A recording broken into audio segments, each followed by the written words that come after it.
Hi there, just going to take us for a walk around this 40 kilowatt Renault Zoe. We don't see many of these coming through at the moment, so I'm quite glad to have this one on the forecourt. The party trick of the 40 kilowatt Zoe has always been its range for its price point. It's a very good value EV, and it also has, well, sort of around about 150-160 miles worth of driving range, depending on time of year and your drive style. And it comes in at a very enticing price point. Other stats on this particular one, it's only done 6,300 miles, so it's hardly been used, and it's going out with a fresh service and a fresh MOT, so you don't need to worry about any of those things or anything else with this car for quite a while. I'll just quickly go around the car and I'll point at any what I think are any noteworthy marks. Overall, the condition is really good. There's obviously the little stone chip on it. Any scratching on it is incredibly light. You may or may not be able to see it. You only need to see it when it's close. There's a tiny, sort of shallow car park ding there on the driver's side door.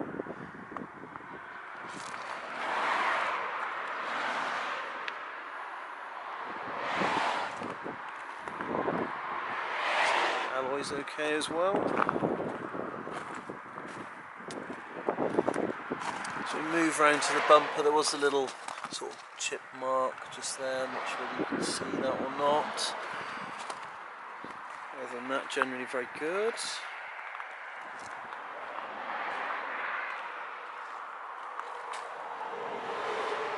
Another okay alloy.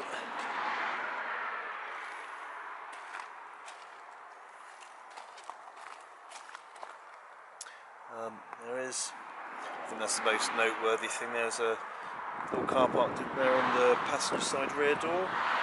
There you are, you're seeing it from a couple of foot away. It's not too noticeable really, but it is there. But other than that, this car is in very good condition. So all the alloys are okay, and I'm sure we're going to find the odd stone chip on the bonnet and the bumper. I think there might be one there. A little one there. Actually, the bonnet and the bumper are pretty good as well. So yeah, overall, I think, especially considering it's a black car, I think you have to say the exterior condition is very good. Let me just unlock this so we can take a look inside.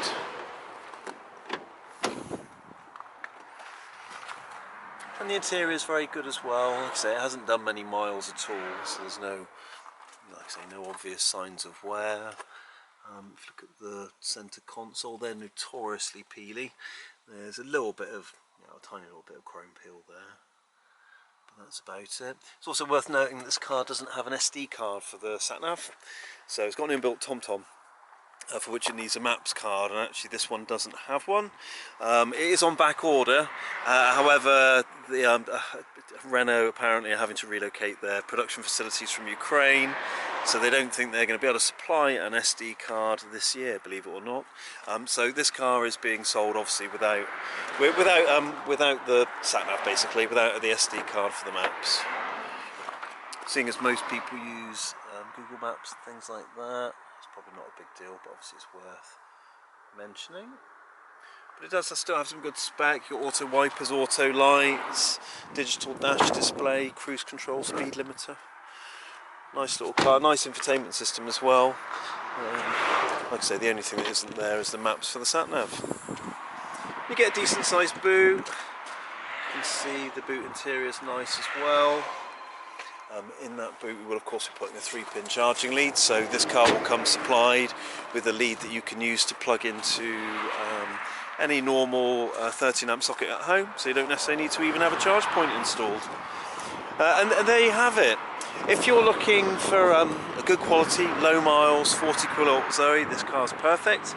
Equally, if you are looking for a good value but decent range EV, the 40 kilowatt Zoe is an ideal car.